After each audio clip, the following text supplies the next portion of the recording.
First T20I, New Zealand crush India by 80 runs in Wellington.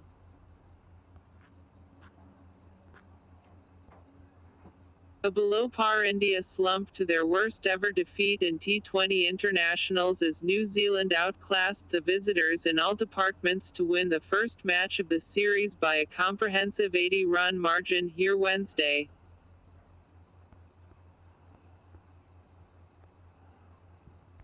Notably, this is the men in blue's biggest T20I loss in terms of runs.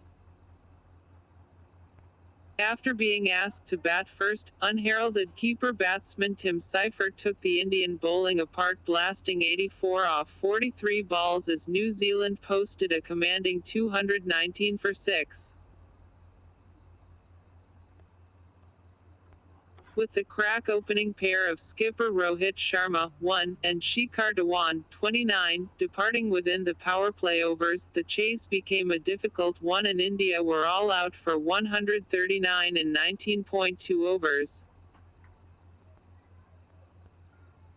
Mahendra Singh Dhoni, 39 off 31 balls, did play his part, but it was always an impossible chase with wickets falling at regular intervals at the other end. India had never lost a T20 international by 50 or more runs prior to this match. India's previous worst was a 49-run loss to Australia back in 2010.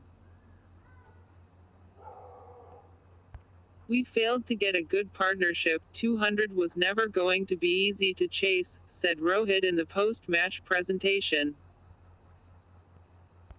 New Zealand bowlers kept the pressure on Indian batsmen, especially the two spinners, left-arm orthodox Mitchell Santner 2/24 in 4 overs, and leg spinner Ish Sodhi 2/26 in 3 overs. Senior pacer Tim Southee 3/17 in 4 overs, had the best figures among the bowlers, and the best delivery of the match was bowled by Lockie Ferguson, who yacked Dhawan. They kept the batsmen under tight check, and for some like World Cup aspirant Rishabh Pant, 4/10 balls, it was a frustrating little stay in the middle and he simply couldn't get going. On a pitch where Indian spinners Yuzvendra Chahal, 135th in 4 overs, and Krunal, 137th in 4 overs, went for plenty, the Black Caps' slow bowlers literally tightened the noose on the visitors.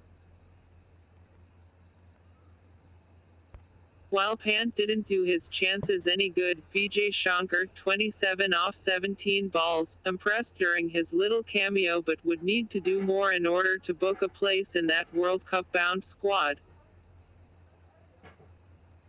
The Pandya Bothers, Krunal and Hardik, endured a contrasting day.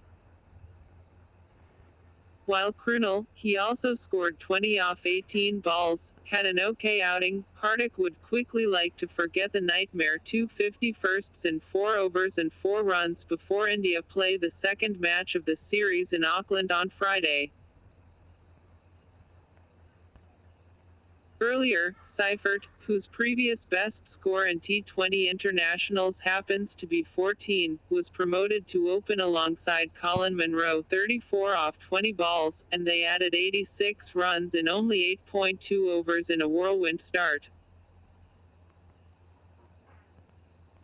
Seifert's knock had 7 fours and half a dozen sixes, setting the tone for a big total.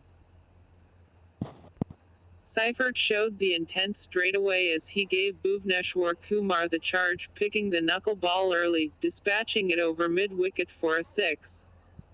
The next shot was a 4 as he stood and hammered past the bowler. With Munro hitting Khalil Ahmed, 148th in 4 overs, for 2 successive sixes, New Zealand were off to a blazing start, scoring 44 off the first 4 overs. Seifert was lucky to survive when Dhoni dropped a sharp chance after the batsman had edged one off Krunal.